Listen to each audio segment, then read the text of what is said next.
The optimal light duration is about 18 hours, and then you want 6 hours of dark to kind of give them a rest. Hi guys, welcome back to our channel. I'm Amanda. Today I'm going to share with you how I've been starting my seeds here lately. I've had many years of trial and error and finally figured out what works for me.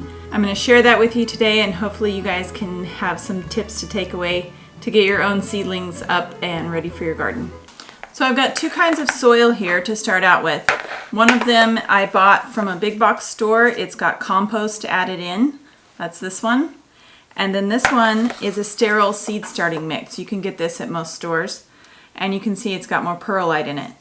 Now, for a long time I was using just the sterile seed starting mix, but the problem with that is because it's sterile, it allows bad bacteria to populate in your cups, and it's one of the leading causes of damping off. So unless everything is completely sterile, then that bacteria can get introduced and populate.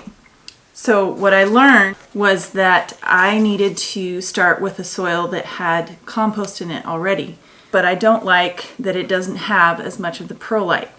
So what I did this year was I mixed the two together, about half and half, and then started my seeds, and you can see they're up and growing really well. And I didn't have any problems with damping off this year. I could just add more perlite to this, and I may do that in the future, but since I had the stuff with perlite in it already, I decided to mix the two and use up what I had.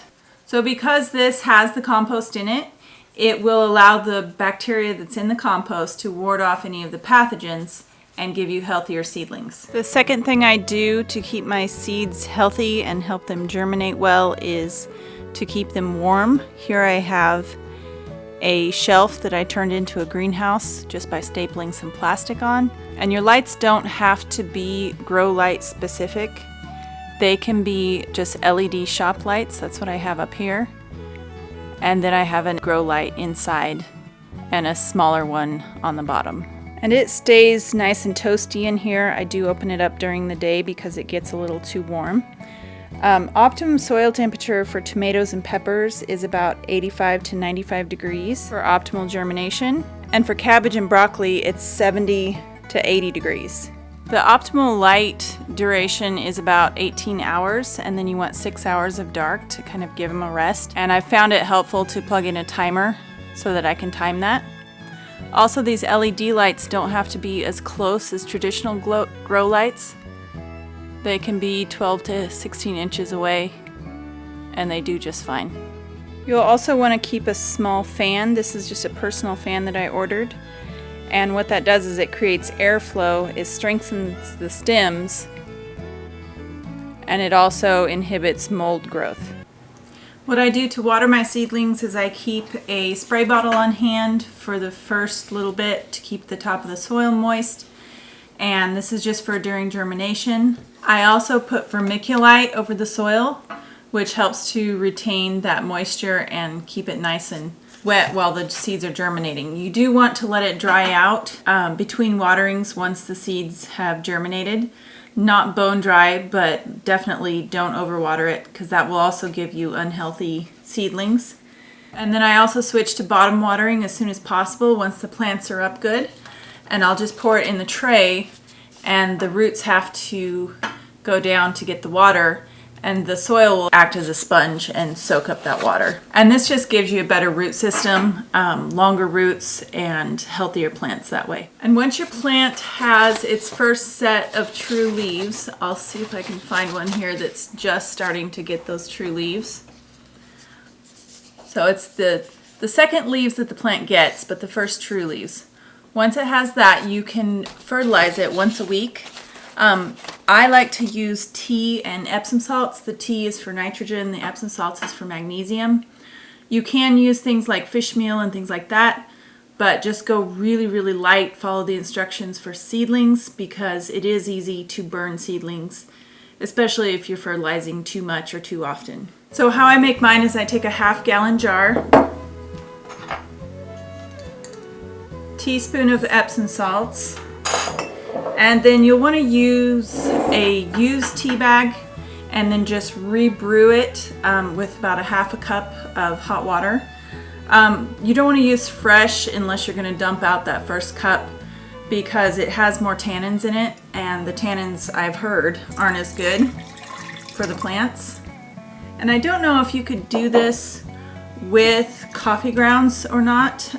If anyone's done that, let me know in the comments, because I've always been interested to see if coffee would work the same as the tea. And then you just fill it the rest of the way with filtered water.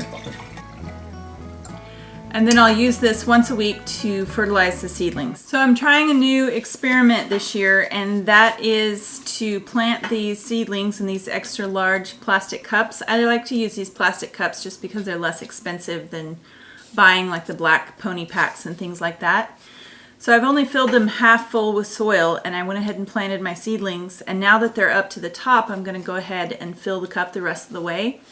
And I'm hoping that this will work to help me not have to re-pot, because potting up the plants is really time consuming, and I knew that I wouldn't have a lot of time this spring to do that.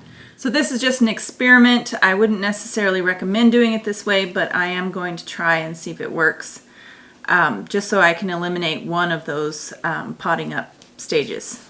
And then I'm also trying a new method of growing my onion seedlings. What I've done is I've multi-sown, so there's 2 or 3 seeds for each spot.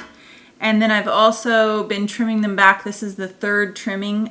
You wait till they get about 3 to 4 inches high, and then you cut the tops off, and that is supposed to drive more energy to the bulb instead of the tops. So we'll see how big they get before it's time to go out to the garden.